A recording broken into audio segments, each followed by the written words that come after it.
Good evening, everyone. Welcome to the special meeting, the MKK Nayar Memorial Lecture Series. And I'm happy to welcome all of you to this meeting today evening. Before we begin, can we have the silent prayer, please?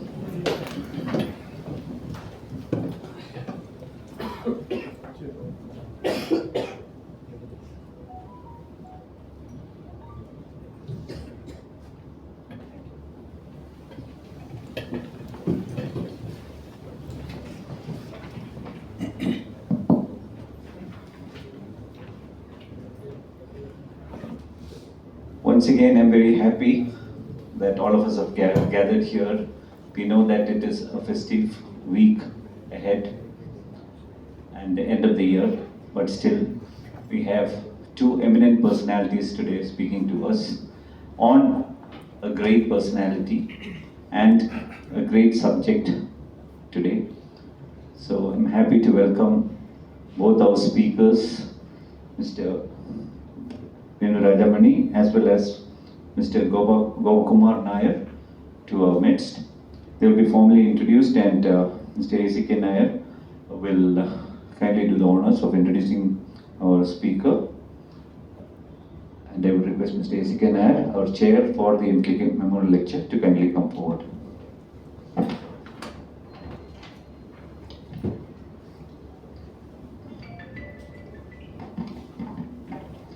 Thank you, President. Respected Venu Rajamony sir, Sri Gopakumar sir, President and Joint Secretary, and my dear participants.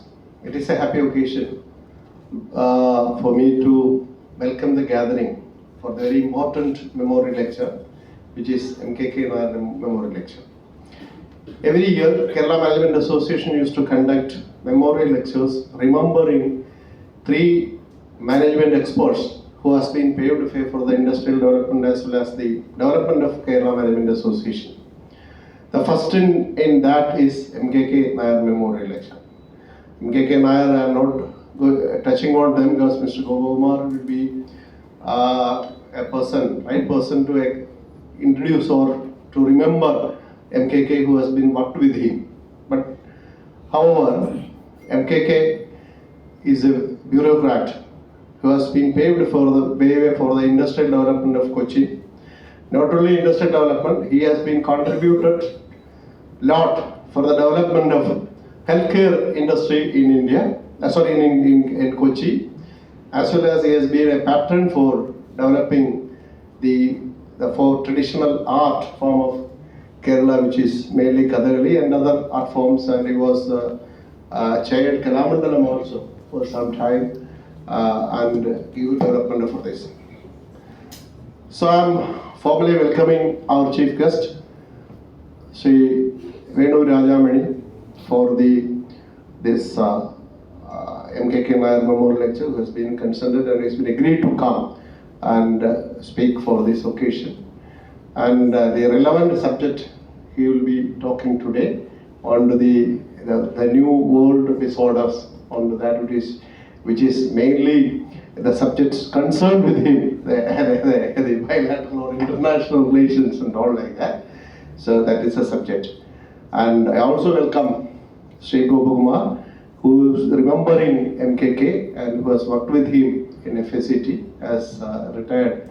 He has took premature retirement as chief engineer and worked in another company, and welcoming our president and all other dignitaries, past presidents, MC members, and all other peer members. I have another responsibility also to introduce our chief guest. But chief guest need not have any introduction because we proudly say that the people of Kochi say that it is our own ambassador. So he is a successful diplomat, a good orator, a writer, and a patron of art and culture. Sri Venu Rajamony was the ambassador of India to Kingdom of Netherlands from 2017 to 2020. He was also the permanent representative of India to the Organizations of Prohibition of Chemical Weapons and was responsible for India relations with the International Court of Justice (ICJ) at Hague, and is a person joined in Indian Foreign Service in 1986 and worked almost, I think, 34 years in the same service, and then after that to various other services. Served in Indian missions in Hong Kong, Beijing, Geneva, and Washington DC. Was the Consul General of India in Dubai from 2007 to 2010 and was very much instrumental in developing the bilateral relationship between India and UAE. I was served as the Joint Secretary in the Ministry of External Affairs and the Ministry of Finance at Government of India. Served as Press Secretary to President of India, Sri Pranab Mukherjee, and was Officer on Special Duty for External Cooperation for Government of Kerala in New Delhi, and now is the Professor of Diplomatic Practices in Jindal Global Law School, Jindal University, and started his career in joining in the as journalist in Indian Express in 1983.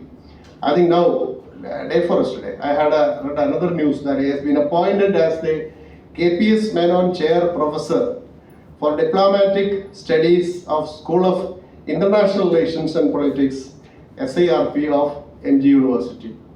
So these are his career. Now I am going to his education. He is born in Trivandrum, like me, like Gugu and so many other people. So, and his early education is in Holy Angels Convent and St. Joseph School near to the General Hospital. And the family has shifted to Cochin and continues their school studies in St. Joseph School, Kalamasheri. Pre-degree and degree from Maharajas College, and was the college union chairman in 1980 to 81. I think most of the people of Kochi knows that it was alumni of Maharajas. Then in Masters in International Studies is completed in JNU. So Prime Sir is his college mate in JNU, and he was the Vice President of Students' Union in 1981 to 82. And then he came back and done his LLB in Law College, Government Law College, Ernakulam, and he is a certificate holder from the University of Hong Kong in Chinese language, proficient in Malayalam, Tamil, Hindi, French, and Chinese. I already mentioned that he is a good writer also. He has two famous books have been published, India and Netherlands, Past, Present, and Future, in September 2019. And the next another book is What We Can Learn from the Dutch, Rebuilding Kerala Post 2018 Floods. That is published in January 2019. And another monograph, India, China, US Triangle, a soft balance of power in the making.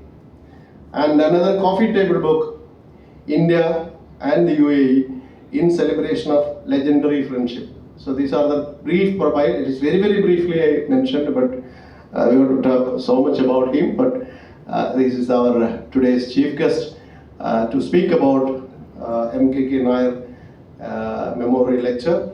And Mr. Gopakumar, I think I mentioned he was in FACT.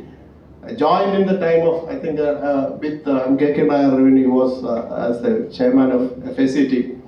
He is living in Chembu near Vaikam and schooling in King George School, Bangalore. The presently it is known as Rashtriya Military School. And BTech from IIT Madras in Chemical Engineering in 1969, and is joined in FACT in 1969 itself, and took a premature retirement on 1994 and become MD of Body Gear International Limited. He was in that for 94 to 2005, which is engaged in design, manufacture and export of toys in India. So at 2005 till now, he is an advisor and consultant to the Body Gear International.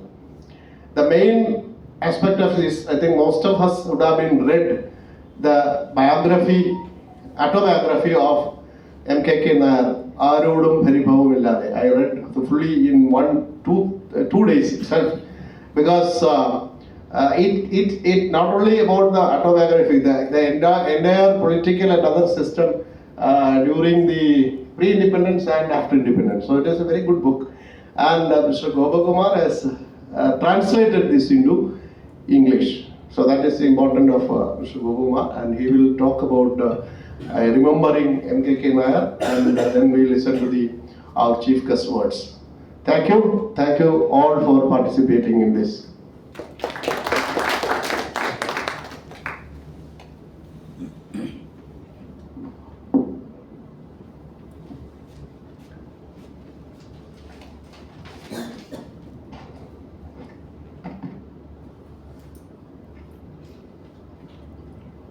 Respected Chief Guest of the Day, Mr. Venu Rajamony,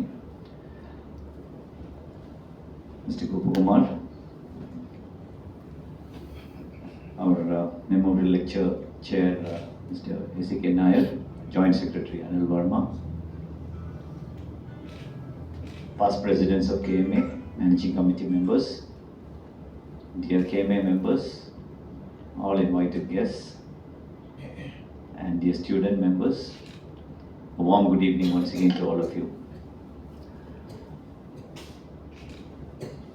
The topic of the day is the world disorder, and I'm sure a prolific speaker like Mr. Venu Rajamony will give us a lot of inputs on that. So the question over here would be, or as I was thinking about this particular topic, if the world is completely in order, would the world exist? I don't know. Because I think there has to be some disorder somewhere for the mighty ones to exist. That's what I think. I'm not talking about wars alone, I'm talking about so many things. If you think about, from my perspective, if you think about Africa per se, you talk about, say, copper. The largest deposits of copper in the world are in a country called Zambia. But has Zambia ever come up to be a developed country? The answer would be no. South Africa, if you take it, when the Europeans were ruling South Africa, they were very, very rich and prosperous and all that. Now there's a lot of chaos in that country because they have one of the largest deposits of gold. We talk about a country called Nigeria. They have one of the largest deposits of oil. But where are they? See, these are inequalities that we could say in the world order. And I was talking to a cousin of mine who's a doctor in the US, and he was saying that the white man always would want to rule. That is the order of the day. And he was quoting an example to me. I'm sure that everyone in this group knows about what a Bitcoin is. Okay, but has anyone seen a Bitcoin per se? I think the answer should be no, because Bitcoin is just a myth. But then what is the value of a Bitcoin today? So the idea behind that, as per this particular person, what he told me is that when and if the US dollar is pitted against other currencies, one day the Bitcoin should be. So that's an invention again by the white man to keep a world in place, so that the Bitcoin is always stays relevant, or just like the US dollar at one point of time. At least these are my perceptions of the whole thing. I'm sure that sir, you may have much bigger things to say about the whole thing. But of course, today war is a reality, and there is also a saying that China COVID was man-made, and but then it went out of hand, and China wanted supremacy of the world, and that is the reason why COVID came into the world, or they generated COVID, and that's again another story. We don't know whether it is true or not. So these are my few takes on that. But then we know that Ukraine war is the reality. We know that the Israel against the Hamas, Palestine is a reality. And despite all the lives that have been lost, even today, Palestine is still resisting sending all those people back to Israel, the captives. So these are things that are really happening in the world, and there is disorder. Definitely there is disorder. Even if you go through the religious books, and even for the religious leaders, you could say a little bit of disorder should be there for them to exist. Because you talk about the Mahabharata, you talk about the Bible, you see a lot of wars, and between the kings and the queens and the rajas, or the gods and the goddesses and all that. So that is always there. So this disorder is part of life, and we have to live with it. But then, if it is a world that is fully in order, it would be a great place to live, and that probably would be heaven. That's what I feel. Luckily for us in this country, we are in a state of peace altogether, we can say, and especially this part of the world, our state. So we should be happy that we are living in a place like this. And this is what I have to tell you about the subject of the thing. I would also request all of you to kindly register, as you're seeing on the board out there. Our annual management convention is coming up on the 16th and the 17th of January this year. And kindly register for that. We have lined up great speakers. Mr. Chandrasekhar would be the chief guest, and great speakers. I'm sure that you're going to have a great 2-day event. So please do register for those of you who have not registered. And once again, thank you all for coming, and a warm welcome once again. Thank you.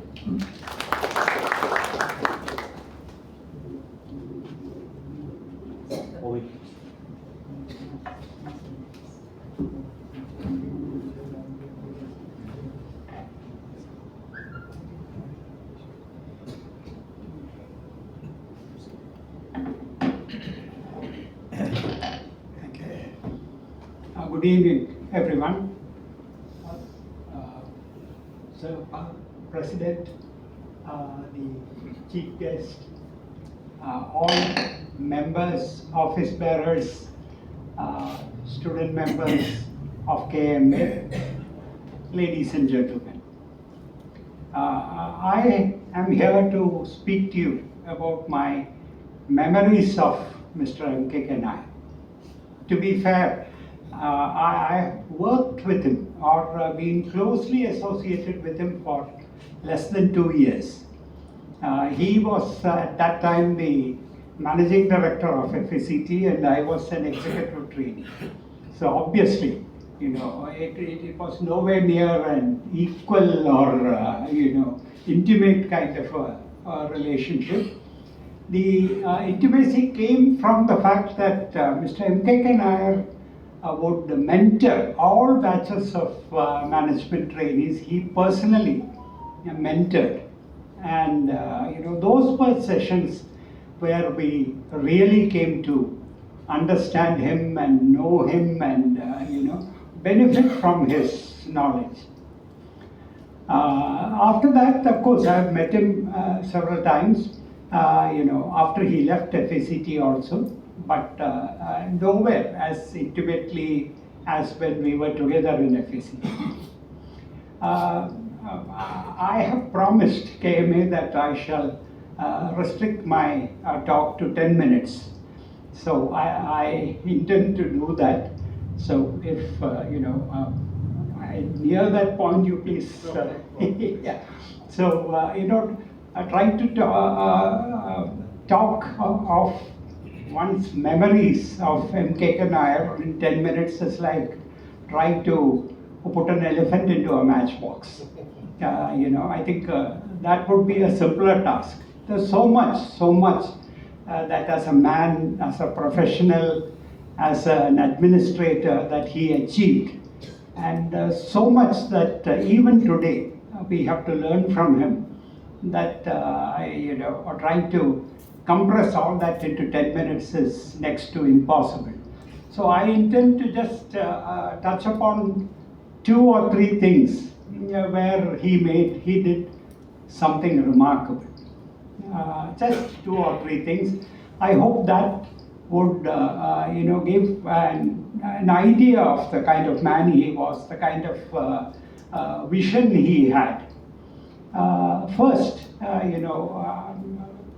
I would like to talk about, how he brought the very first World Bank finance for a non-private sector industry in the world.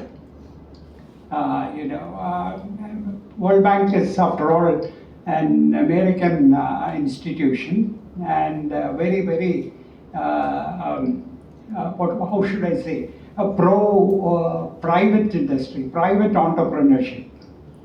And Mr. M.K.K. Nayar happened to be at the, I think, one of the ministries in Delhi one day, when he ran to Mr. Louis, who was at that time, I'm talking about the mid-60s. Mr. Louis was the head of USAID in India at the US Embassy.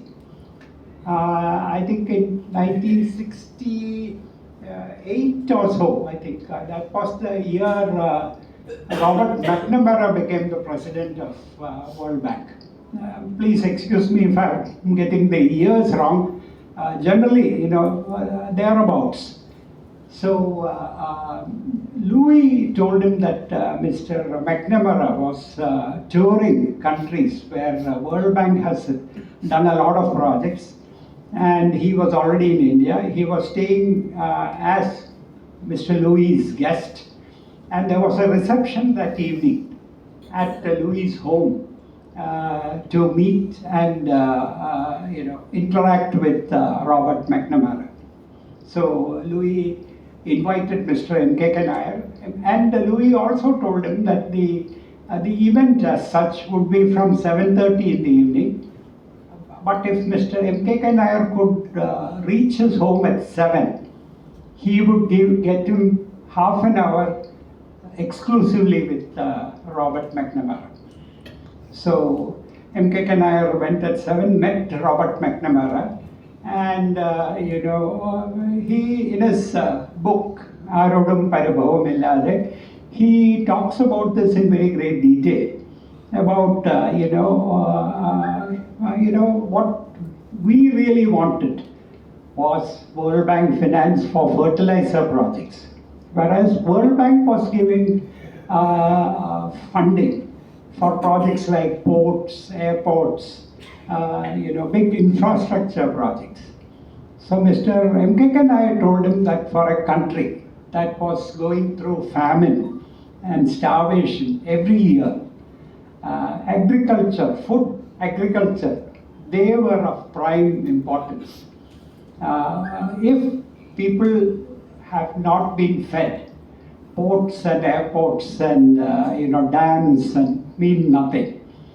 So, but then McNamara talked to him about the principles and things that they follow as a practice. And Mr. M.K.K. told him that in that case, then there's nothing that we can talk about.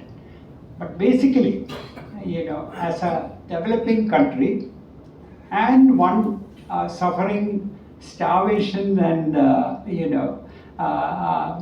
pestilence every year, we need money for this, and if only you can provide this, it makes any sense to a country like this. And he talked for about half an hour with McNamara, developing this point, at the end of which Mr. McNamara told him that I see the point you're making. So tomorrow, that's the next day, he was due to meet Mr. Ashok Mehta.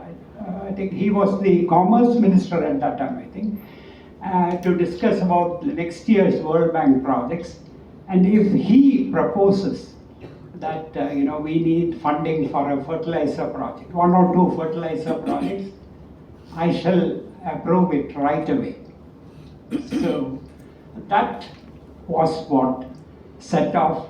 And the actual funding, it took about 2 years, project reports, approvals of Indian government, proposals going to World Bank, approvals, and ultimately FACT's Ambalamedu second phase expansion became the very first non-private investment by World Bank anywhere in the world. M.K. Nayar was able to talk to and convince a person who was, as you all know, the minister in the United States government and head of Ford and convince him to change their policy, basic policy, and finance public sector project. That's one. And that's the big picture. Of course, there are several things. Mr. M.K. Nayar is very well known for.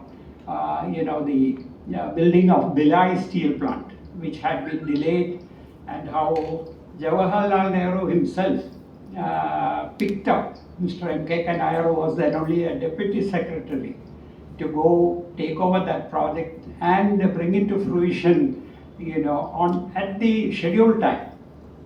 When the President of India, Dr. Rajendra Prasad, was supposed to inaugurate it, and how, as a junior, comparatively junior IAS officer, he pulled it off. His book, he talks very, very emotionally about the first blast furnace of Bhilai being commissioned on time. So those are the big things. But as a person, as a man, I think Mr. M.K. Nayar was far, far greater. Practically anyone could meet him and ask for anything that he wanted. And if it was humanly possible to achieve that, reasonably possible, Mr. M.K. Nayar would get it for him. He would do it for, be it a person, be it a company, be it a state, be it the nation itself. So, as we say, generous to a fault. In his autobiography or the book, I wrote him Peribomilari, he explains how that has got him into a lot of trouble. But he didn't care. He was that sort of a man. And the small things that he did, I think, are just as demonstrative of his personality. For example, Kalamandalam Hyder Ali is, I think, even today recognized as one of the greatest Kathakali singers of our times. He was languishing, not getting enough shows, not being allowed to, Kathakali was in those days practically performed in temples, and they wouldn't allow him to get in and all that kind of a thing. Mr. M.K. Nayar picked him up, brought him to FACT's Kathakali school, and in a few years he was a globally known Kathakali legend. So that is the kind of man he was. Anybody, in fact, I would like to close with a joke about him. FACT is very well known for jokes. Probably, better known for jokes that sort of derided people. About the time Mr. M.K. During Mr. M.K. Nayar's tenure at FACT, an old Kathakali teacher at Kerala Kalamandalam retired, and being of poor circumstances.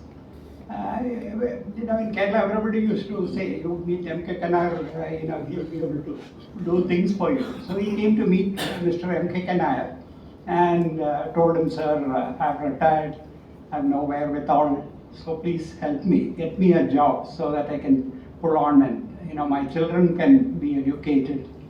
So the joke goes that Mr. M.K. Nayar immediately telephoned Mr. G.S. Pillai, who was the industrial relations manager of FACT, and told him that so-and-so, some Podwal or somebody from Kalamandalam is here, he needs a job, can you find something for him? So the G.S. Pillai told him that, sir, right now we are very short. not any jobs that I can think of. So KK said, come on, GSPL, you should be able to find one job for this one man. So he said, sir, unfortunately, right now the only vacant post in FACT is that of the chief engineer construction. And KK Nayar said, post Poduvalda. We'll find something in, when we can. So that sort of, it's a bad joke, but it sort of actually personifies that person. That I wouldn't be surprised if this actually happened. So with those few words, I would like to close.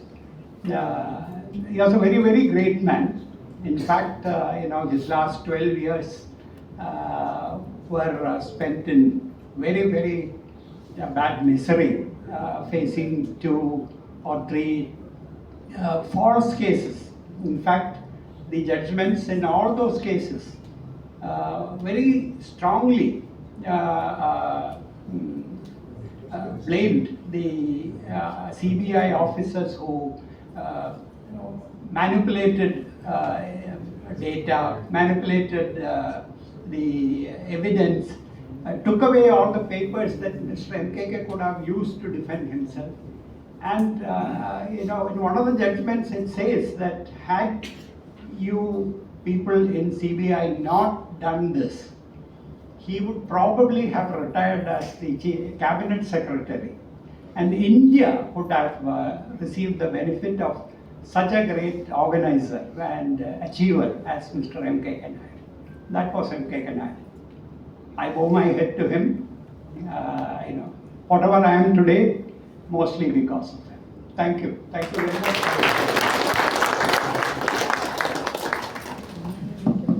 Thank you very much, sir. Now I would request Mr. Venu Rajamony to kindly address us.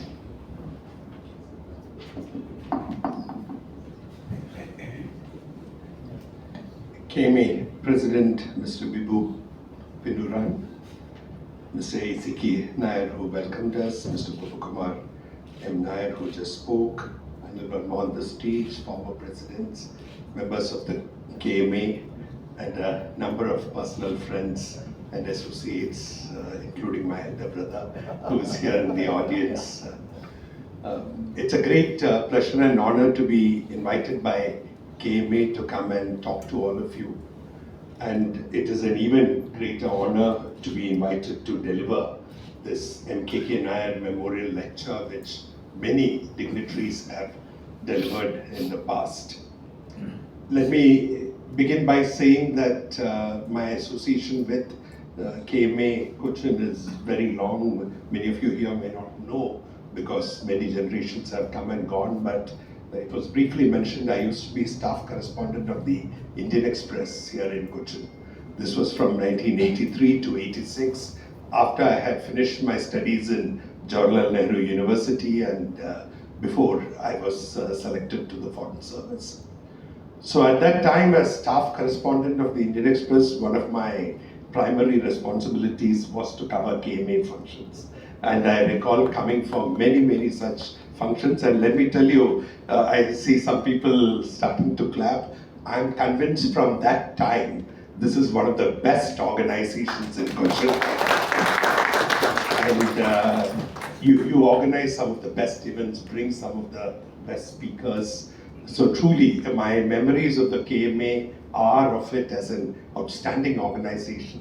And I'm honored that you have also invited me today as one of your speakers. Let me also go on to say that I'm always available to KMA for any support or assistance it would need from my part. I live between Delhi and Cochin. My main base is Delhi, but I come to Cochin often. And I'm always happy to be associated with the KMA.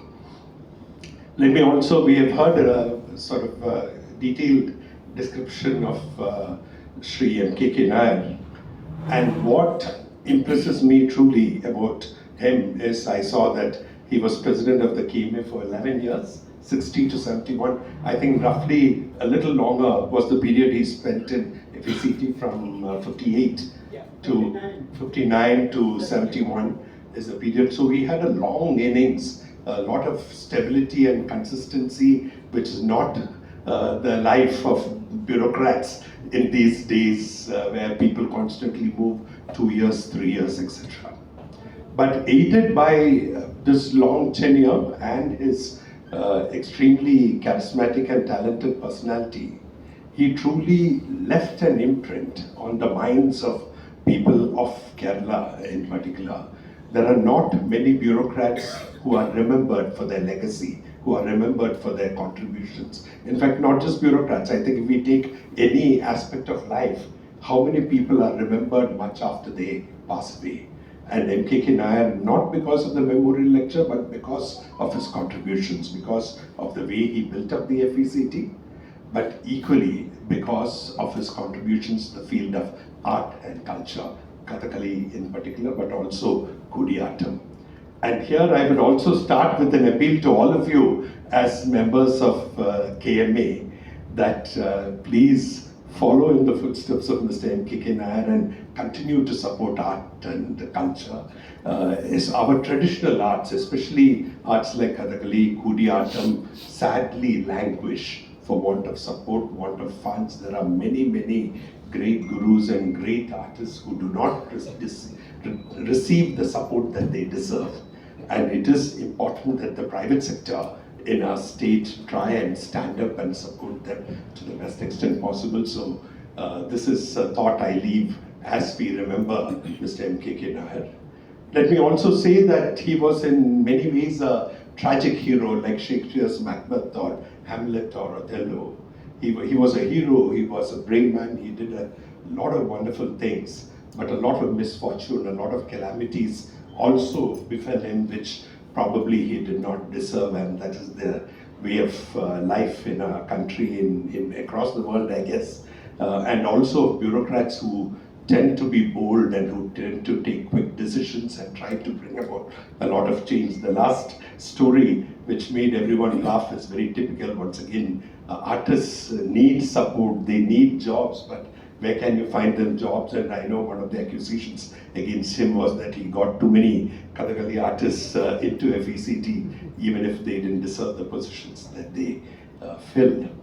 But at any rate, Mr. MKK Nayar truly is a great inspiration for all of us, and we must try and emulate him in what we can do in terms of building institutions, in terms of support for arts and culture, and in terms of support for a younger generation in mentoring young people and bringing them up to the best of professional standards. With these few words, I will go to the subject of my lecture, and some opening remarks have been made by the president and the person who introduced me. And let me just say that, it is important as a Foreign Service officer, I go around the world, I go around India talking about this. It is important not to consider international relations as something distant, something esoteric, something which happens far away. International relations is something which can affect the lives of each and every one of you. It is important that you understand it, it is important that you study it, and also know the implications that there can be of what happens to you in various parts of the world, what happens globally. So what I thought I will do, I realize that the audience is very diverse and your interests are probably varied, so I will leave as much time as possible for question and answers, but I will make some opening comments and then leave the floor open for questions. I thought I've chose the number 5, so I will discuss 5 situations in the world and 5 trends which are happening in the world today, and then go on to talk about 5 implications for people in Kerala, for members of organizations like KMA, and 5 positives. So I will present these 20 points as briefly as possible, and then welcome a discussion about whatever I say, and anything that I miss out, I do not say. What are the 5 situations in the world? Recently, the foreign minister was asked how does he see the world in the next 10 years? And he forecast a very grim future for the world. And why does he say grim? And every day he's being proven correct. Even as we speak, there is chaos in Syria. Somebody just quoted Lenin and said there is power lying on the street. The question is who's going to pick it up. There are a government which was controlled by a family for over 5 decades, and a president who was in power for almost 15 years in 10 days fell from power. And there are different forces within Syria rushing to try and grab as much power, to jockey, to try and gain advantage for themselves. And 3 major powers, 2 major regional powers, 1 international power, are engaged in proxy war. They are supporting various actors within Syria trying to see if their candidates can come to power. This is Turkey, Israel, and if you all would remember the latest news reports, immediately after the government fell, Israel mounted 350 aerial attacks on various military infrastructure in Syria to destroy Syria's military capability so that that capability would not go into the hands of the extremists. So see what is happening. On one hand, Israel acts with impunity, goes into another country and destroys its military infrastructure, realizing there is a vacuum. And on the other hand, there is a real threat of Islamic militants getting hold of this infrastructure and using it in whatever way that suits their interests. And in today's day and age, the biggest, the most powerful country in the world is the United States. And nothing can happen anywhere in the world without the United States knowing and being involved. And the US is equally involved in this region. In many ways, I will come to Russia, Ukraine. This is retribution by the US for what is happening in the European theater. The US is trying to push Russia out of the place that it had within Syria. And it has brought in a whole range of the president of anti-Assad regime and anti-US, anti-Assad regime and anti-Russia forces have been brought to power by the US in some kind of a tacit coordination and understanding between Israel, Turkey, and US. And Israel has also gone on to grab territory which had been declared a neutral area between Israel and Syria through an international agreement, saying things are so uncertain, we are going to hold on. And this is just one country in the Middle East. We all know what is happening. We are watching on television every day the absolutely cruel, devastating war that is being inflicted on the Gaza Strip, on the civilians of the Gaza Strip by Israel. And there was a mention about Palestine not releasing hostages. Please be very clear, Hamas is not Palestine. There is a Palestinian National Authority, a government recognized by most countries in the world, which exists in Ramallah. Hamas is a terrorist group, a separatist group which does not acknowledge the authority of Palestine National Authority. So it's it's an independent terrorist group which took these hostages, still holds these hostages. But for that act of one individual group, a huge civilian population is being punished by daily bombardments, by daily attacks. Over 45,000 people, large majority of them children, have died. Hospitals have been bombed. There is no food, there is no water, but the war continues, the war goes on. And not only does the war go on, Israel has threatened, the Prime Minister of Israel has said that they are going to recreate the architecture of Middle East into something which suits Israel's interests. They are going to completely rejig what has existed in the Middle East as we have known, Middle East or West Asia as we can call them. And what is happening in Syria is part of all this. Palestine is a country, or rather Israel is a country which was born immediately after India. The logic of Israel was exactly the logic used by Pakistan during the time of the partition. That is, Pakistan said Muslims are not safe in India. therefore they need a country of their own. Israelis said the Jews have a promised land. They have suffered during the Second World War, they have suffered in a genocide in Europe. They need a promised land. They need what was promised to them by Moses, and this is our promised land, we want this land. So that is how Israel was created, out of what was already existing as Palestine. And India was a country which voted against the creation of Israel, because we opposed Pakistan when Pakistan said if Muslims are not safe in our country and they need a country for themselves, that religion can be the basis of our country.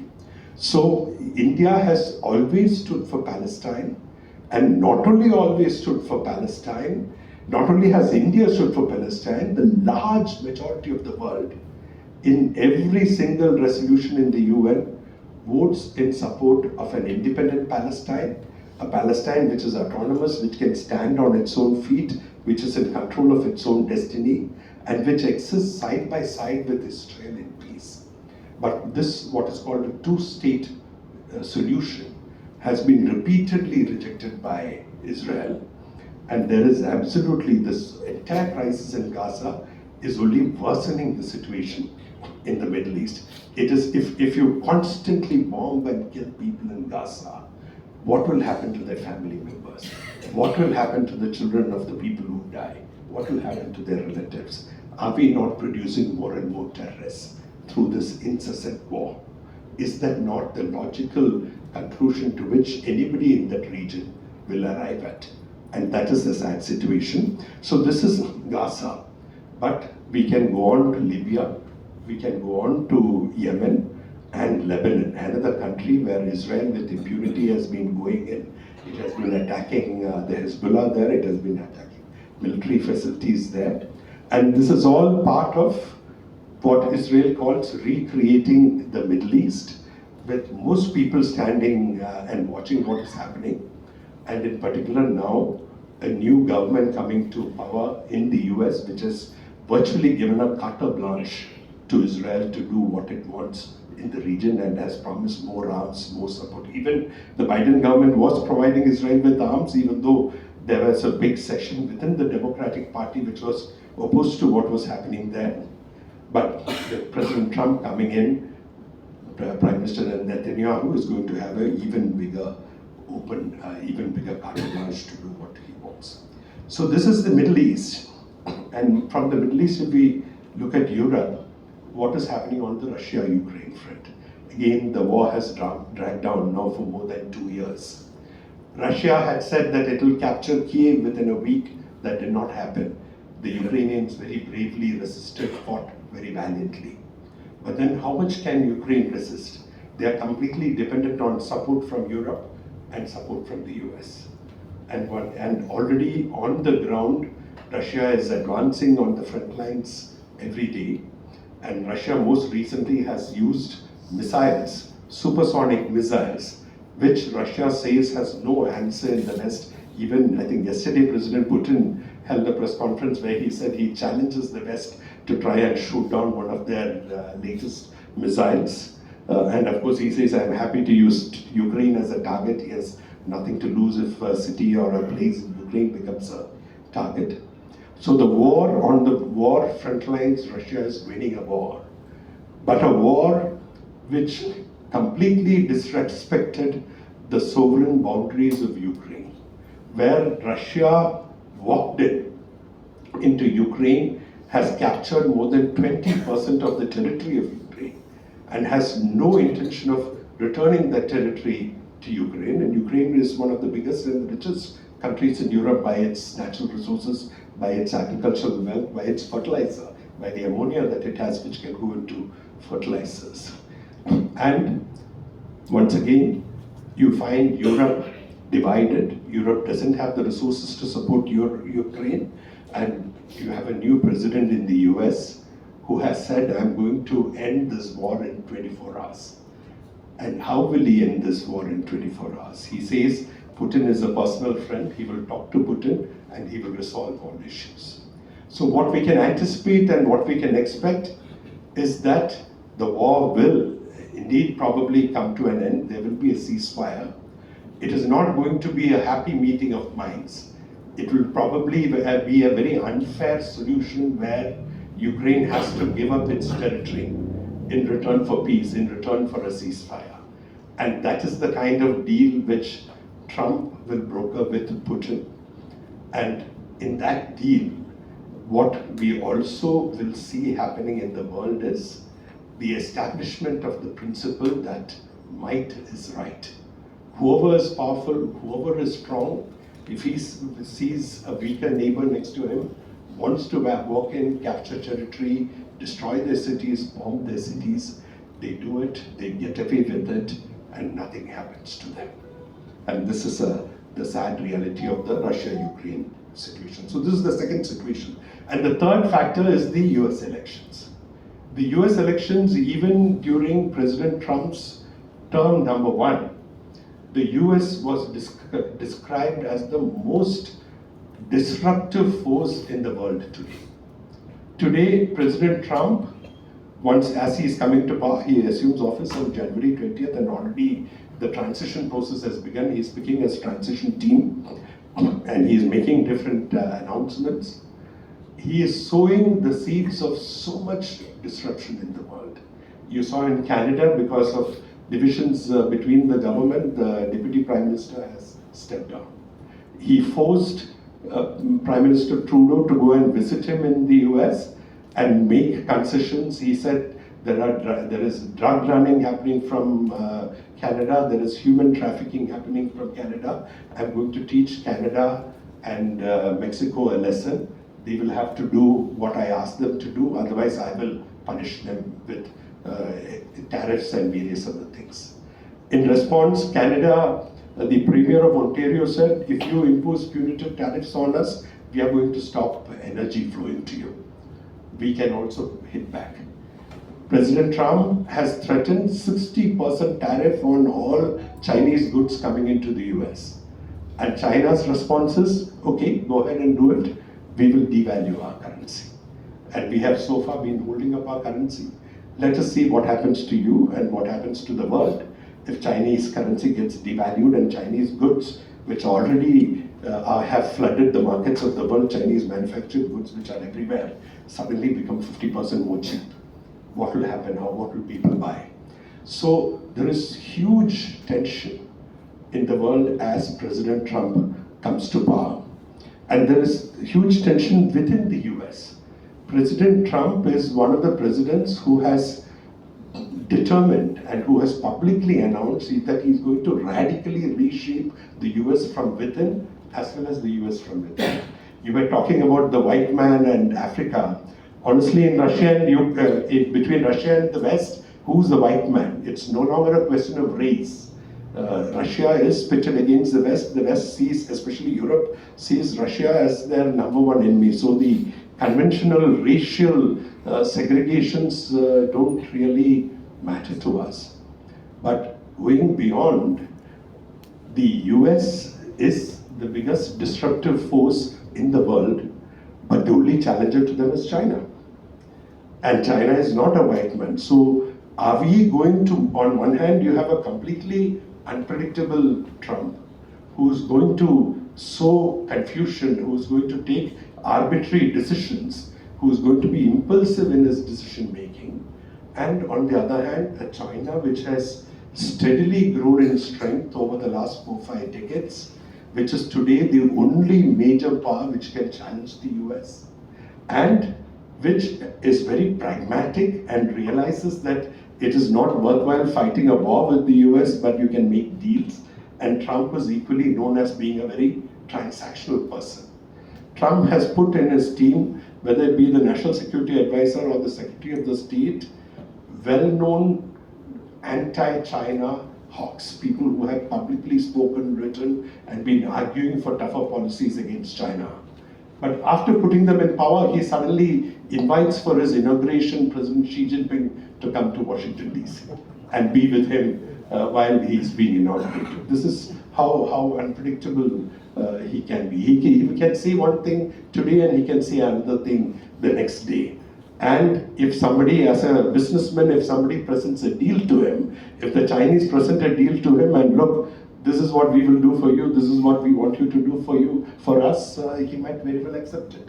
So are we moving towards a world where there will be a G2, the US and China, who are going to divide the world into different spheres of influence and say, you, this part of the world is for you, this part of the world is for me.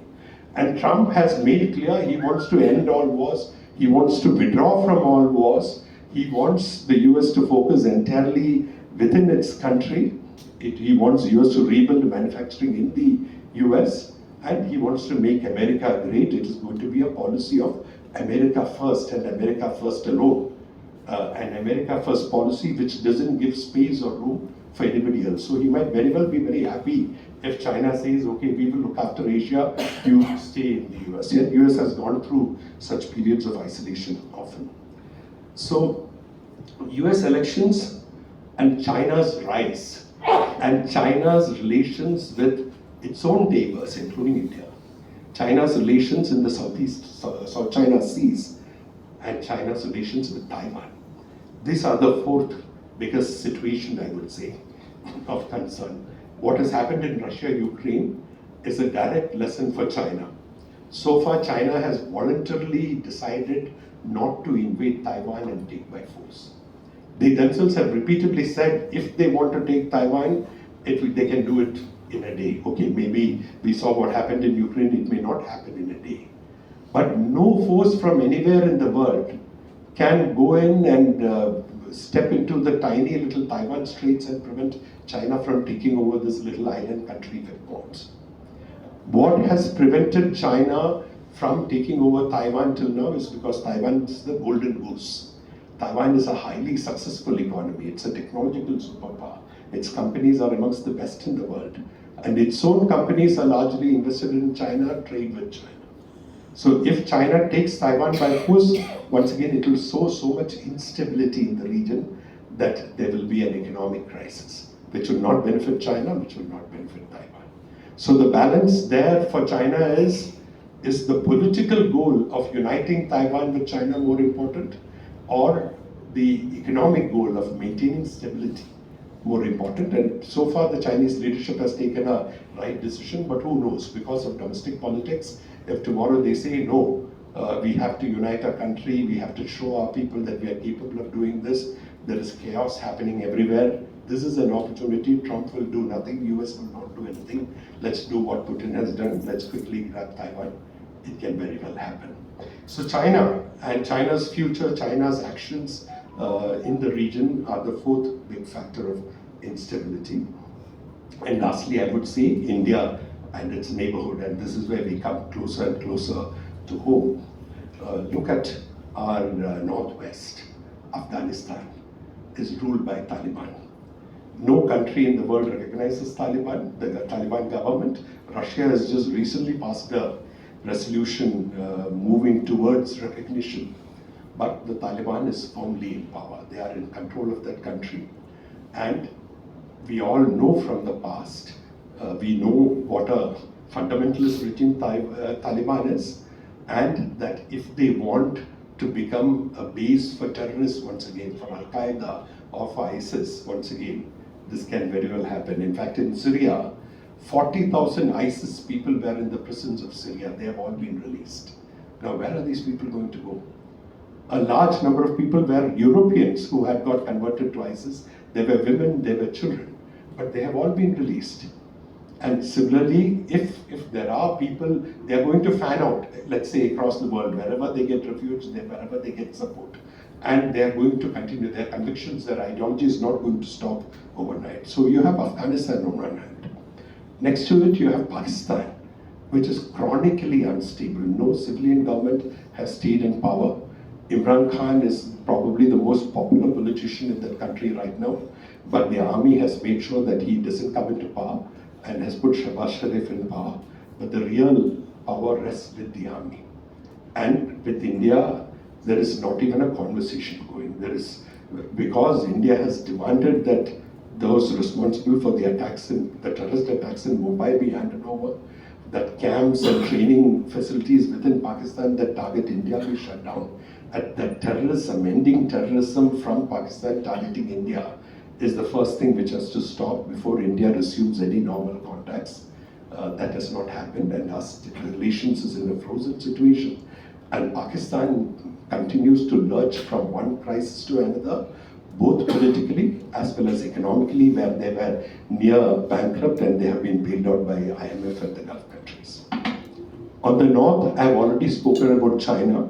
And with India's relations with China, we all know since 2020, after Galwan was also in a frozen state, recently we have signed an agreement on disengagement on the border, and things look slightly positive.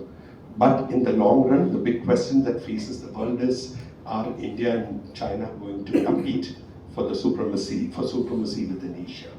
Are we tied into a situation where we chronically will be rivals, we will be enemies? Or will we be able to manage that relationship into something which combines cooperation with competition? That is the challenge of the future. And that as India rises, as China rises, China has already risen, China is a very major power, but as India rises, frictions are bound to grow. Competition is bound to grow. Can we manage it?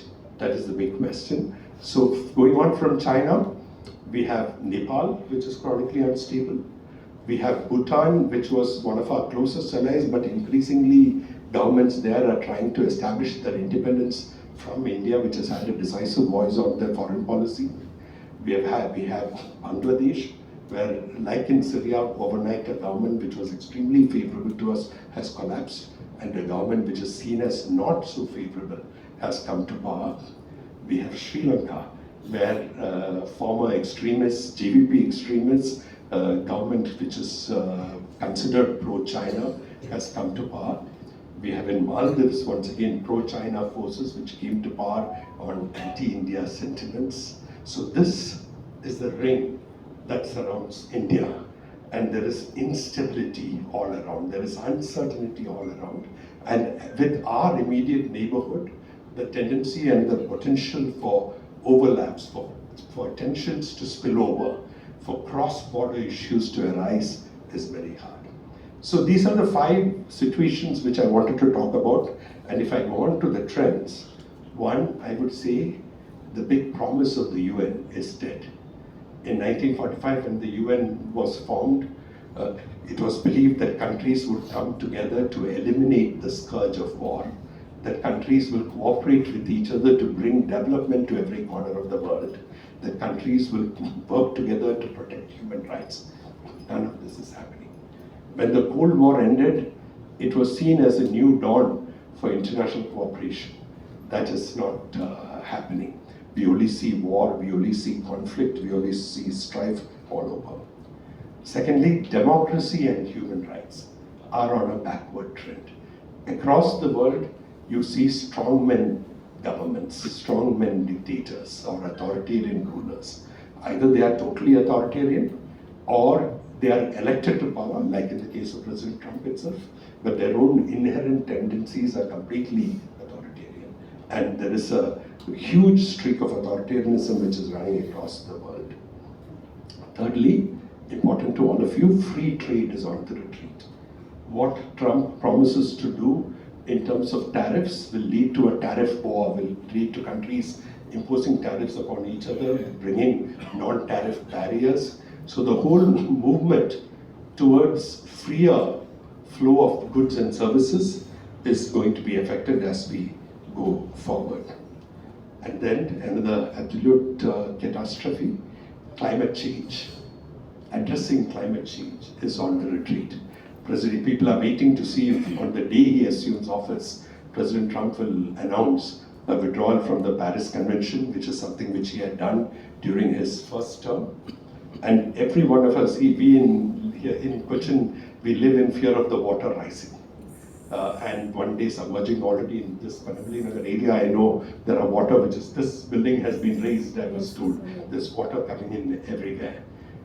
Extreme climatic events are happening across the world. Kerala has seen the biggest floods in 100 years. We saw the Wayanad landslide only recently. So climate change is going to get worse and worse. Extreme climatic events are going to happen.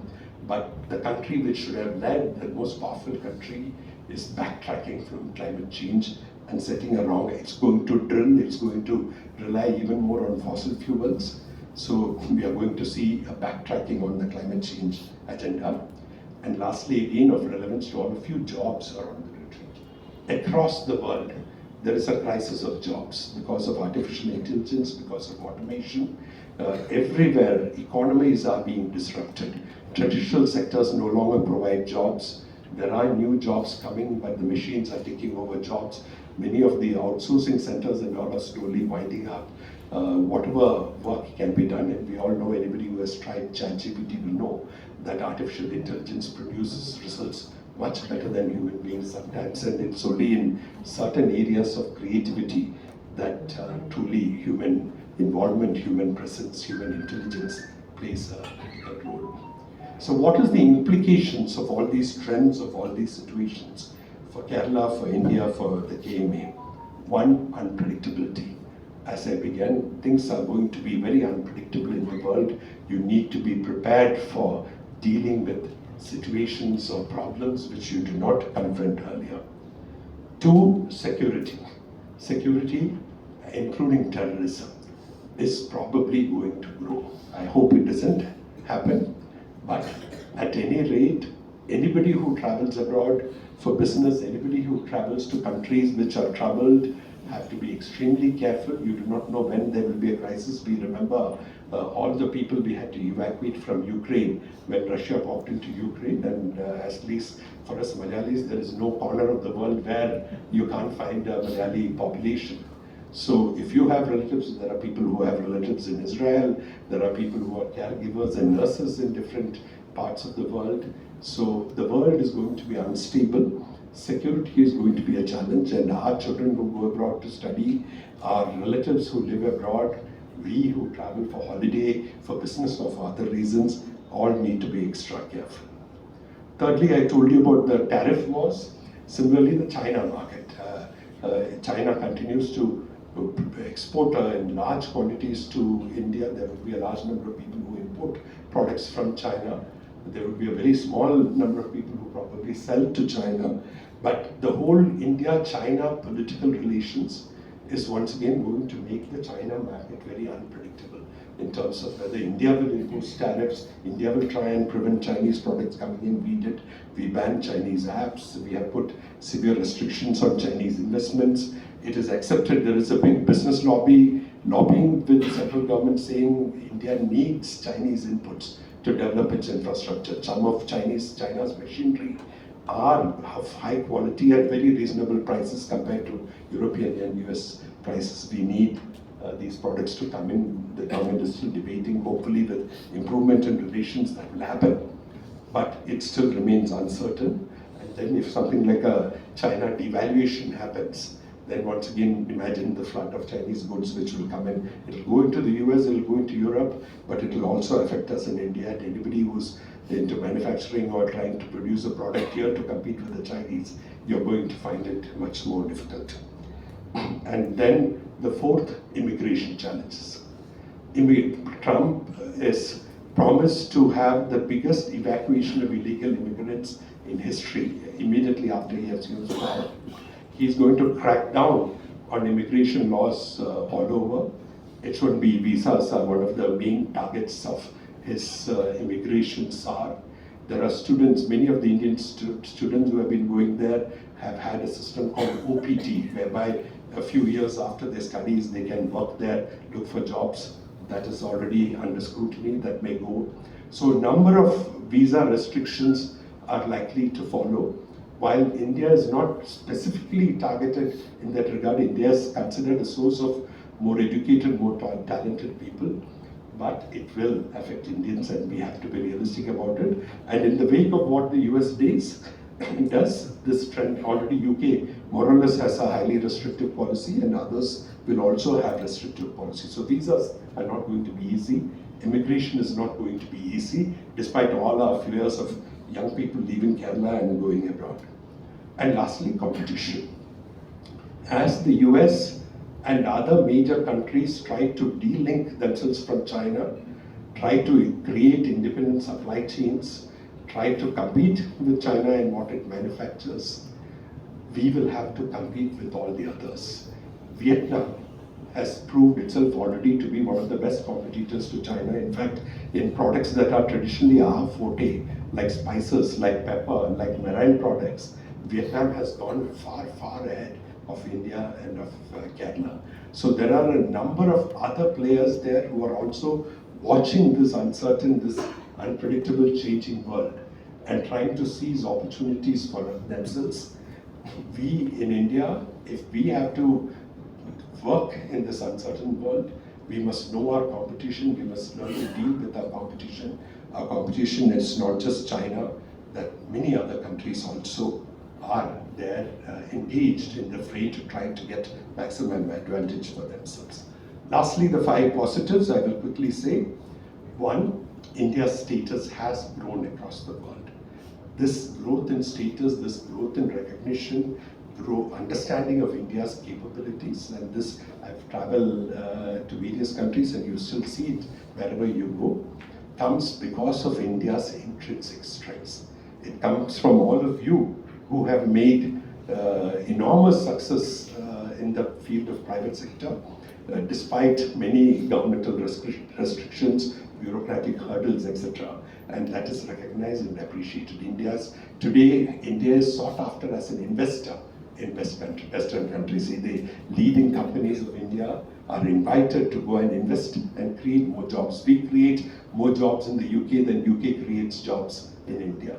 And the IT sector, the biotechnology sector have all brought such respect to India that it translates into all other sectors too. Kerala is equally known, and people see Kerala as not just an attractive tourist destination, but also a good place to live in, a place which has a good quality of life. I will not go to, we can go into the business environment a little later. You all know, I think the Kerala government is going to organize a big investor summit in February. We were declared the first in ease of doing business. All of you experience it much better. But still, let me say that there is recognition of the potential of Kerala, of the natural talent that we have in our human resources, and how many companies would be much happier investing and working in Kerala than in any other part of India if we can create a sufficiently welcoming environment. Thirdly, all our traditional sectors, tourism, agriculture, spices, marine products, health, Ayurveda, in all these sectors, wherever I go, the sense I get is that the potential is huge. We still haven't scratched the surface. How many local companies or Indian companies are there who directly sell marine products which go into the shelves of leading supermarket chains? I was recently in the US and I saw American companies marketing turmeric and ashwagandha, which are essentially Ayurveda medicines. They marketed as Ayurveda medicines. But you don't find a single company from Kerala in on the shelves there.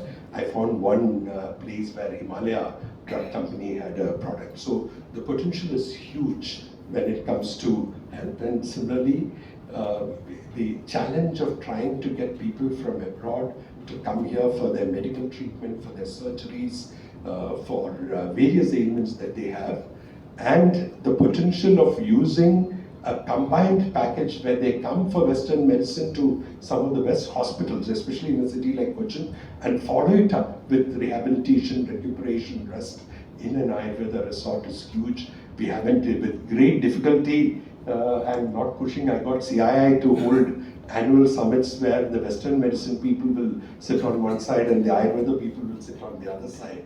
But the tragedy is that the two sides don't speak to each other, they don't work together. What we need is holistic medicine.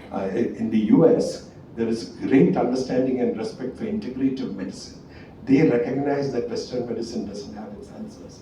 And they are willing to look at Chinese medicine, they are willing to look at yoga, they are willing to look at meditation and at Ayurveda, but we still haven't begun having the conversations that we need to have and creating the combined products that we need to take to the world. Fourthly, our diaspora. Kerala's diaspora, as I just now mentioned, is spread all over. But many of them, not just in the Gulf, it's not just the Yusuf Alis or the Dr. Asad Mopans or the Gulfar Muhammad Alis of the world. Large number of medium, small enterprises across the world have Indians, have Malayalis doing business there.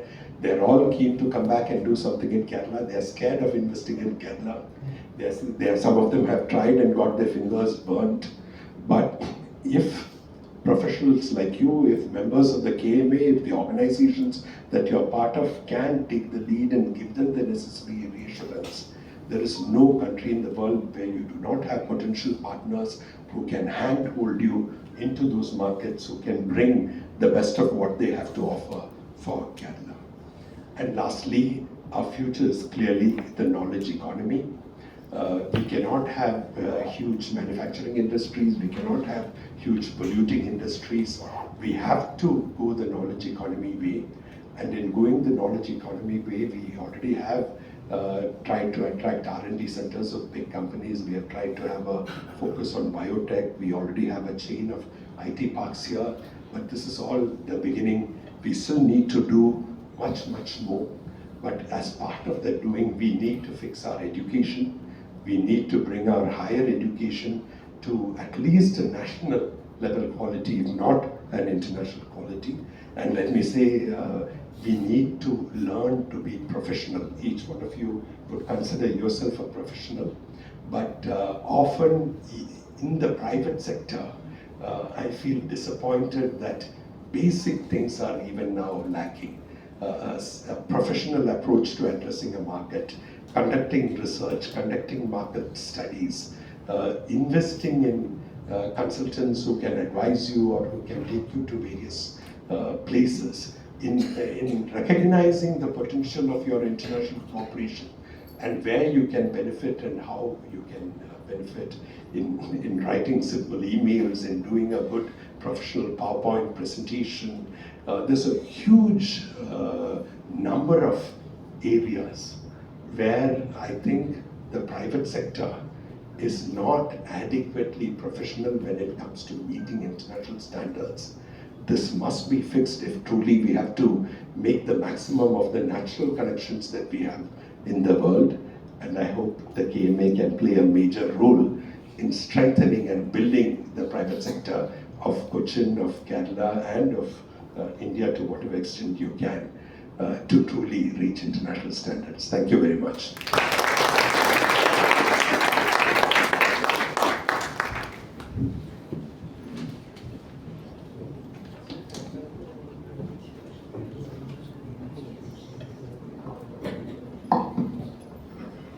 Yeah, now the floor is open for a few questions. Hi sir, wonderful lecture. So I actually have a question regarding Kashmir, and it comes from me meeting a couple of Kashmiri students who actually are studying in Kerala, within Kerala. So I believe there is a policy within the Indian government to give full scholarship for Kashmiri students to study across Kerala and give education. So I had a chance to have a conversation with them, and they were quite against the idea of Indian army situated within Kashmir, and I just want to completely open about that. And he talked a lot about the situations within Kashmir and how the Indian government had made things worse for them. And he actually he being an Indian citizen have a very opposing idea of the army. So I being a very proud Indian, I tried to make statements against him. But he was very vocal about the idea of the attack in Indian army going inside Pakistan to take attack, or the involvement of India in the insurgencies in Balochistan and all. So I do understand that as a country we do have things done in other countries to express our own interest, like Israel doing or US doing. So my question is regarding having disorder within India, having citizens within India having an ideology against the government. What do you think about the disorder within India? Maybe a state failing, example for Kashmir or Assam. Okay, let me say first and foremost, that it is a wonderful thing, 75 years after our constitution, that if you speak like this, you really have only one small state in the north of India, Jammu and Kashmir, where there is a problem. And even in the northeast, where we used to have a lot of problems, most of them had died out. You don't have a major insurgency, violence. There used to be a time when Indian Air Force was bombing places there. None of that is happening. There is still unhappiness, there is grievances, there are complaints, but there is no major move saying we are going to leave India and go out of the Union. Even in Tamil Nadu, at one point of time, there was a strong anti-North India, anti-Hindi movement. All that has died out. So we can be absolutely thrilled and very happy that 99% of India is strongly united not because we think India is great or we have done great things, but we think our future is together. The best interest of each one of us lies in India as a whole being together. But we have this small area where there are problems which need to be fixed. Now, the program that you mentioned, Kashmiri students being sent to different parts of the country, not just Kerala, to all parts with scholarship, is a great program. Because if they constantly stay in Kashmir, they don't know what happens in the rest of India, they don't know how much has the rest of India advanced. They would like Kashmir to be as developed as Kerala is. They would like to have facilities that you have in Cochin, in Srinagar, which they don't have now. They have natural beauty like us. But the infrastructure, the facilities, most important, the safety and security, they do not have now, and they would like that. So the purpose is to open people's eyes to what is happening around, so that you can persuade them that their best interest also lies in being part of this great Indian experiment, in part of this great Indian Union. But going beyond that, you as a person who is not living in Kashmir, who is not grown up in Kashmir, must also understand how traumatic it is if from the time of your birth, all you have seen is soldiers and the police carrying assault weapons, and you're constantly being frisked, you're constantly under scrutiny by security forces. Anybody can come in and search your house. Your women are suspect, your sisters are suspect. So this is not an easy situation. Kashmir has been going through an abnormal situation. And we as a country have failed to find solutions to that problem. And even now, whether it is going into Pakistan and eating Balakot or abolishing 370, the Indian state does not have a clear answer to the problems in Kashmir. We are trying to force a solution with all the power and the might of our army and the government. But that is not how solutions are found. In the northeast, where there were militancies, where there were insurgencies, we managed to talk to them, convince them to come to the mainstream, join politics, and they became elected chief ministers. There were insurgents yesterday, they become elected chief ministers with the vested interests of the system. Even now, the best thing which has happened in Kashmir is the voter turnout, which showed that people are willing to go and vote, elect leaders, even if those leaders are critical of the army or the police or the central government. And there is a civilian elected government which has come to power. That is the most important factor in bringing people into the mainstream. So I would say, deal with your friends with patience, be as supportive of them as possible, try and understand what they have gone through and why they have the perspectives that they have. And don't label them anti-nationals, don't say you're not patriotic, you're anti-Indian, but rather try and convince them. And this actually applies to each one of our neighbors in South Asia too. Why do we have so much problems with neighbors? Because if you are a big, huge country sitting next to a small country, naturally there will be comparisons, naturally there will be rivalries, naturally there will be tensions. How do you get over it? You have to create for them a vested interest in your growth. They have to feel that if you grow, they will also grow. If you economically benefit, they will also benefit. So the same logic should apply to the people of Kashmir.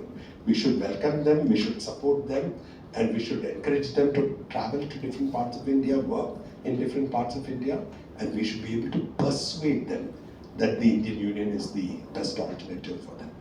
Not force a solution, down their throat. Sir, I have. Coming to the international scene, I have 3 questions. Who wants to go first? Okay, from the back. We'll come from this. Okay, sir. I have a few questions.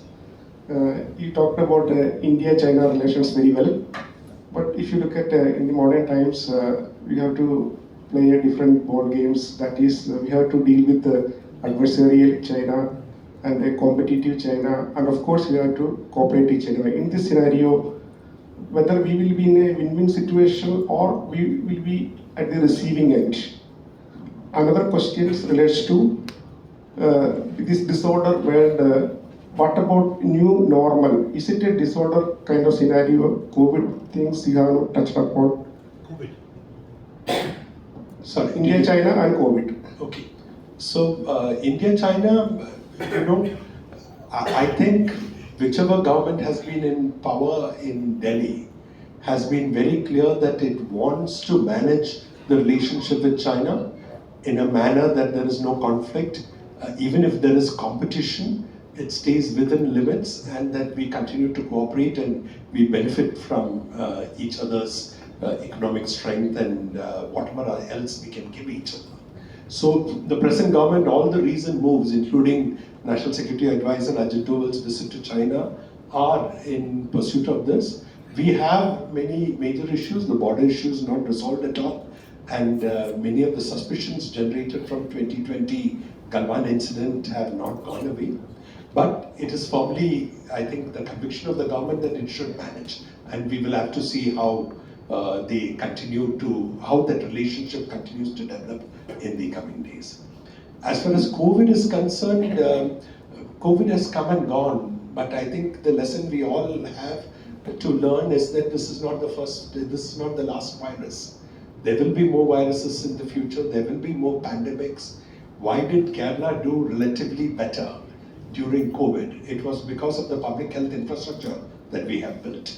It is also because of the immunity that each one of us has by virtue of having better health indicators over a longer period of time. So you must come to the conclusion that there will be more such pandemics. But we must continue to improve the immunity of our population, we must continue to build our public health infrastructure, and we must continue to be on the watch out for anything that is unusual, abnormal. And we have seen how rapidly COVID spread across the world. So once again, what I said in the beginning, the international relations being important to each one of us, a small virus somewhere in Africa, carried by a traveler from Africa through the Gulf into Cochin is enough to bring a major pandemic to us. So we need to be extremely wary and careful when it comes to whatever happens in the world in terms of outbreaks, and we must make sure that our population, which is very migrant, which travels widely, which comes and goes, do not bring any disease into our state. Fantastic. It was Excuse great. me. For paucity of time, we'll just take 2 more questions, please. Yeah, when we look at the international scenario, you see one side, Chinese going around building infrastructure all around the world, whether it's Sri Lanka ports or Maldives or even the whole of Africa, right, or spending money, billions of dollars, whether the China-Pakistan economic corridor or South China Sea things, or even Latin America, Brazil, Peru, everywhere they're going and putting money in splitting up infrastructure. And on the other side, I see after the Second World War, US going and bombing everywhere and losing. There's no war won by Americans, they only disturbed. And if you look at whether Afghanistan, the weapons are not restricted in Iraq, or Libya, or Latin America, Colombia, Venezuela, anywhere, Cuba also, they have not won a single war. And all the countries except Vietnam are in doldrums. And it looks like But everybody wants to go to the US. everybody wants to go to the US. But the only people who are benefited from the whole thing is the weapon manufacturers of US. And if you look at the Gulf War of Iraq, Dick Cheney, who was the US guy, he was the owner of Schlumberger, And the oil prices, when George Bush took over, just $40 went up to $140. So it was like economic reasons of benefiting for the big businesses, which is controlling on one side only particularly towards the weapon industry, while China is going all around thing. So is it the end of another era of world order? Well, I think what you pointed out is true and is well known, but do see the other side of it, which is one, with President Trump, all this is going to an end. He wants everybody to be pulled back. He doesn't want American involvement anywhere. And a lack of the US in trouble spots of the world can also cause those trouble spots to worsen. Now, if you take Afghanistan, the US just packed up and withdrew. And then they have left. There was a democratic government there. Women had freedoms, women had rights. There was an elected parliament. All of them have been sort of left at the mercy of the Taliban. So that is not the right answer either. Anyway, right now Trump's inclination is to go back into what they call a fortress America. Make sure that their borders are safe, bring their troops back, build your economy, build your manufacturing, make sure that the American people are looked after well. But who cares what happens? In fact, I think his Vice President Choi's Van said, I don't care what happens in Ukraine. That's for let the Ukrainians worry. But the other side about this is now with all this chaos in Middle East, there are people waiting to watch whether the Trump administration will visit the Middle East before the Middle East visits the US. Meaning what happened in 9/11 was the Middle East visiting the US. If you leave the problems of the world unattended, they will come back to haunt you. And so you need a US presence in many things, you need US involvement in many things. Though Trump says, and politically he's convinced that he wants to pull back, there is an American state which will still try and restrain him. The State Department, the government, various other forces. And to some extent, they cannot really pull out of everything, they'll have to wait and watch. And on the other hand, for China too, again, I think there are people here who understand business well. How foolish are the Chinese to go and throw money after all these projects which don't make money? They have done a lot for political reasons, for visibility, because of their rivalry with the US. But not all of them are going to make money. Many of them are going to be a waste, and many of them are going to get caught up in political problems within the country when governments change. So they also will face their own set of problems, and it's not an easy solution that suddenly there is Chinese domination anywhere, everywhere. Sir, probably last question, right? Recently, Abhijit Banerjee talked about the world wealth disorder. That is huge disparity, and it is widening in an increasing rate. So whether that disorder will create more disruptions than what you have discussed here, geopolitical disruptions, that is question number one. Second, what about the global south? We are talking about global south. The entire wealth is in the global north. So whether global south will succeed, or it will create another polarization. Well, I think inequalities are a very serious concern, and they haven't received the amount of attention they should within a country. We talk about arms merchants and Schlumberger and Dick Cheney, but even in India there is enough debate over a few houses which have become enormously rich through COVID and after. Many of the official statistics which are put out do not adequately reflect how poorly India has done in terms of human development indices, how we are at sub-Saharan Africa's level when it comes to children's nutrition or maternal mortality. So within India, across the world, inequality remains a very big concern. In many Western countries, they have had 6 and 7 vaccines for COVID. In many countries in Africa, majority populations haven't got one vaccination for COVID still. So there is global inequity is a reality. It needs to be addressed, and if it is not addressed, it will create problems for the future. And your second... Yeah, the global south, you see, once again, India and China, are we part of the global south? There are many people who would question. So we no longer live in a world where you can say all the wealth is in the West. Once again, Ambani and Adani are the global south by any terms. If you take in India, the figures of the billionaires who have grown are so huge. So there is a global south in the sense there are developing countries whose basic needs are still not addressed, where fundamental issues, your roti, kapda, makan, food, clothes, shelter still remains a challenge. Infrastructure remains a challenge. We still struggle in Delhi, you struggle to provide clean air. In Cochin, I'm sure there is drinking water problem or problem of water entering people's houses. So, and roads, after every rain, there are so many holes in the roads and we are unable to fix them. The metro has come wonderful, but it needs to be so much more extensive. So the global south exists, it's a reality. There are problems which the global south have, which need to be recognized by the world as a whole. But within the global south also, there are countries and countries and countries. And countries like China and India are far ahead of the others, and we should continue to move ahead to try and join the ranks of a middle income country as soon as possible. Fine. Chinese hands. Can I? The president? Please. That will be the last one, please.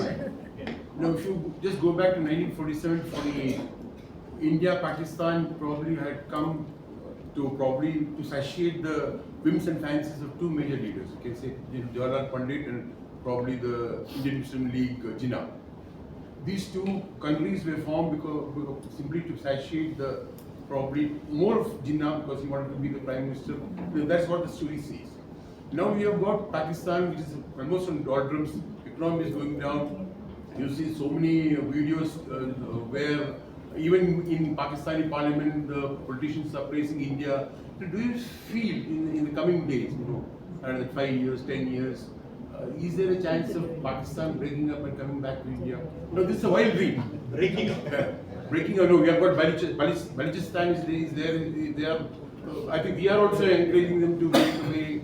Is there a chance that they can come in? What you're talking, Pakistan breaking up and coming back to India. Listen. It's a wild dream. Let's take it in two steps. Pakistan breaking up is a foreign policy analyst's nightmare. We have enough problems with one Afghanistan. If you had, instead of one Pakistan, 6 Pakistans, each one run by different Islamic terrorist groups, and you don't know where the nuclear weapons are, who has access to them, who has control to them, army divided into 6 different groups, how much more of a mess will it be? So I don't think Pakistan breaking up is an answer to any of our problems. And in fact, India too constantly tries to reassure Pakistan, saying we do not want to undo partition, we are not trying to forcibly integrate you with us, we just want to live in peace with each other. We just want an end to terrorism. We want both our people to deal with the fundamental problems that our societies face. And as to whether Pakistan will join India, has Bhutan said it wants to join India? Has Maldives said it wants to join India? Has Sri Lanka or any other party? Even when the Tamil-Eelam fight was going on, they wanted an independent country. They didn't want to come and merge with Tamil Nadu. So we must realize that in today's world, territory is not important. Whether that country belongs to you or belongs to somebody else is not important. In fact, the 2 major initiatives which were made for better India-Pakistan relations was one under Vajpayee, who said, "Insaniyat ke taur par hame ek solution dhoondna hai." Let's humanity be the basis, not whether Kashmir belongs to you or Kashmir belongs to me or this part is Pakistan-occupied Kashmir or Azad Kashmir or whatever. But let humanity be the basis on which we find solution to problems between India and Pakistan.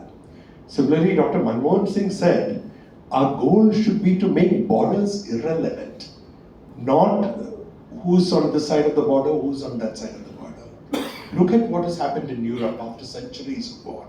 It is such a wonderful experiment. It's a tragedy that UK left European Union and went. But even today, if you think of the ease with which you can travel from France to Germany or to Italy or to any other place, how goods flow from one end to the other, how workers can move from one end to the other, that is the role model for us. Lesser so ASEAN. Look at how much unity has been forged within ASEAN. So we don't need to change borders. We don't need to have people come and join us, but we need to make SAARC a reality. If once upon a time a common currency united all us, like Euro, we can go back to a common currency. We must be able to open borders where, as I said earlier, the people living there feel that they have a stake in India's growth. If India grows, they will also grow. And we occupy Kashmir? So same, I mean, occupied, not occupied, that's what I said, the Pakistanis call it Assad, we call it occupied. But what is important to you? What is important to you is the people who are with you, the state which is with you, they should develop, they should grow. They should have the quality of life that they deserve. They should have jobs. And similarly, if the people on the other side of the border also economically progress, it is good for you. That means less breeding ground for militants and terrorists. So do not get fixated over the border and whether that is occupied Kashmir or Azad Kashmir or that belongs to Pakistan or India. But work on a solution. How is China coexisting with Taiwan all these years when they could have taken it over any time? Why did China come up with a solution of one country, two systems for Hong Kong? When sovereignty went back, but Hong Kong retained its economic independence. So those are the kind of solutions we should think of. Thank you very much. And I think I would say, as a final remark, Mr. Sudarshan, may your dreams not come true. Well, before I invite Mr. Anil Verma for the vote of thanks, we have a small cake cutting ceremony because it's Christmas season and I would request both our speakers. Merry Christmas and Happy New Year to everyone. Dashing through the snow in a one-horse open sleigh, o'er the fields we go, laughing all the way. The bells are not to ring, they make our spirits fly. The fun is to ride and sing a sleighing song tonight. Jingle bells, jingle all the way. Oh, what fun it is to ride in a one-horse open sleigh. Jingle bells, jingle all the way. Oh, what fun it is to ride in a one-horse open sleigh.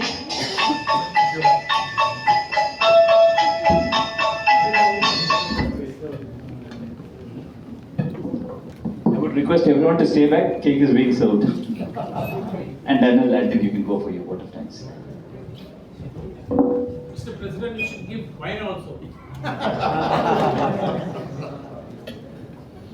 The real wine. Hello, good evening, and it was a long session, and first of all I would like to thank Gautam sir for remembering Mr. M.K. Nayar, and the great man, the great visionary and whatnot, and I think he really tried to make the elephant into the matchbox, but we should keep more time for him. And Venu sir, as usual, you know that what he speaks, and he touched upon everything from the US to Russia to China, India, everywhere, and the different aspects and whatnot, the facts, everything. And it's a very complicated subject. I think you can't help it. And I thank both of you for being with us for this lecture, M.K. Nayar Memorial Lecture, and expressing your thoughts about the world. And also thank everybody for joining this evening, and especially the past presidents, managing committee members, and all the guests for joining us this evening. Also request President to hand over the mementos to our guests. would request Balachandran sir. Please come. Me? Yeah. It's a privilege for us, for you to hand it over to your brother.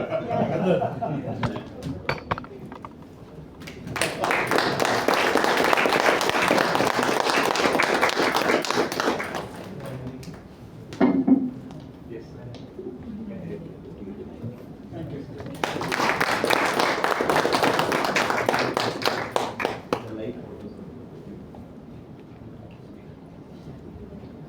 Thank you so much, and wish you all a Merry Christmas and a Happy New Year. Thank you. Good night.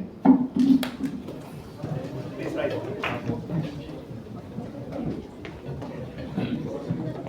अधिनायक जय हे भारत भाग्य विधाता पंजाब सिंध गुजरात मराठा द्राविड उत्कल बंगा विंध्य हिमाचल यमुना गंगा उच्चल जलधि तरंगा तव शुभ नामे जागे तव शुभ आशीष मांगे गाहे तव जय गाथा जन गण मंगलदायक जय हे भारत भाग्य विधाता जय हे जय हे जय हे जय जय जय